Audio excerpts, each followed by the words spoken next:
This video will be about my grandmother and how life was like in China during the Japanese occupation, followed by the Cultural Revolution for her. My grandmother's name is Chen Yinghua and she was born in the year 1935 in the city of Wuxi, China.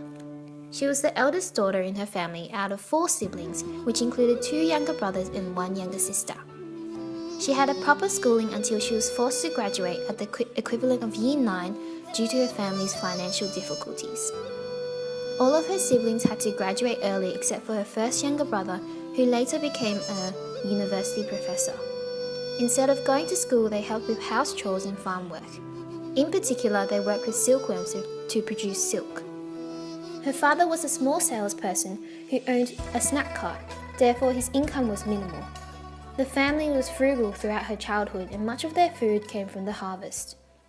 When she was around 2 years old, the family had to migrate from metropolitan Wuxi to the countryside and had to live in a mountain valley for a few months to avoid the Japanese invasion in 1937. This included the siege of Shanghai and the rape of Nanking, in which 100,000 civilians were slaughtered by the Japanese troops. My grandmother and her family was lucky enough to survive without being harmed by hiding in the mountains. My grandmother remembers that during the occupation, not all of the Japanese soldiers were aggressive. Rather, some were friendly. She remembers a particular moment when she was on her way to school and passed a Japanese military office where a soldier asked her to stop. She was terribly frightened, but he just wanted to give her a lolly. In 1949, the Communist Party gained power over China. The values and political goals of the country were transformed to become a highly urbanized and industrialized nation. As a consequence, education was used to build a new generation of skilled workers. It was also used to overthrow traditional values with a Soviet-influenced communist ideology. Due to these changes, my grandmother's education was greatly affected as the education she received reflected communist ideals. During the Cultural Revolution in 1966 to 1976, the Little Red Book of Mao's quotations were produced, and it became mandatory to carry one.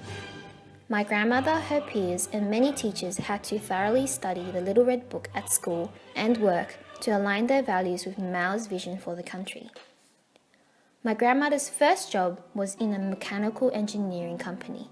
She got this job through the government after passing an exam, and as her academic marks met the requirements, she was given a range of options to work at different cities. She considers herself lucky to be given the opportunity to work in Beijing for 3 years. Many of her peers were not as lucky and were allocated to work in small villages that were going through poverty. One significant event that she remembers from this time in 1954 was when she was on a business trip, where a heavy flood occurred in which many people died in. This was the Yangtze River floods, which were a series of catastrophic floods that occurred in the Hubei province. It was a major flooding event that occurred in China that was caused by poor governmental management. Around 33,000 people were lost in the floods. My grandmother was lucky to have survived this event, as she recalls managing to board a small boat that held around 10 people.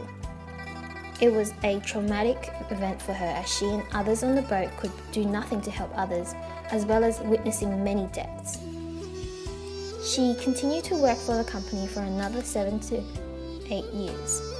Overall, the Cultural Revolution crippled the economy, killed millions, and set back China into 10 years of hunger. During that time of my grandmother's life, she experienced famine. Most did not have enough to eat, to the point they had to resort to rationing to survive in winter. They could only eat a proper meal of rice once a month. Near the end of the Cultural Revolution, my grandmother quit her job and moved back to Guangzhou, where my dad and uncle were born. They grew up and spent all of their childhood and schooling years there. My grandmother now lives in Sydney with us as a family of 5. She is very much still influenced by the traditions and cultural values she received from her experiences in China. I am glad that I have the opportunity to learn about her past experiences and gain insight into how these have shaped her as the individual she is today.